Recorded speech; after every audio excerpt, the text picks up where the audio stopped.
പിന്നെ കിടത്തുന്ന സ്ത്രീയുടെ വസ്ത്രം അഴിച്ച് അവരെ റേപ്പ് ചെയ്യുക എന്നുള്ളതാണ്.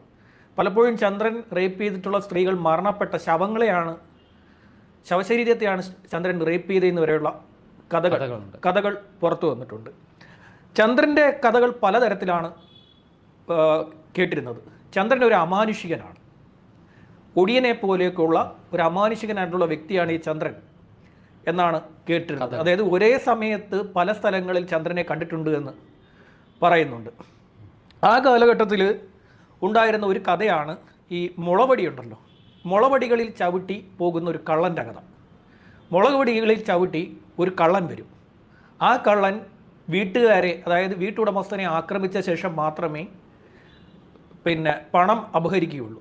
ഇനി വീട്ടുടമസ്ഥന് ഇത് അറിഞ്ഞില്ലെങ്കിലും വീട്ടുടമസ്ഥനെ കള്ളൻ ആക്രമിക്കും. അങ്ങനെ ഒരു കള്ളൻ്റെ കഥ പ്രചരിച്ചിരുന്ന ഒരു കാലഘട്ടമാണ്.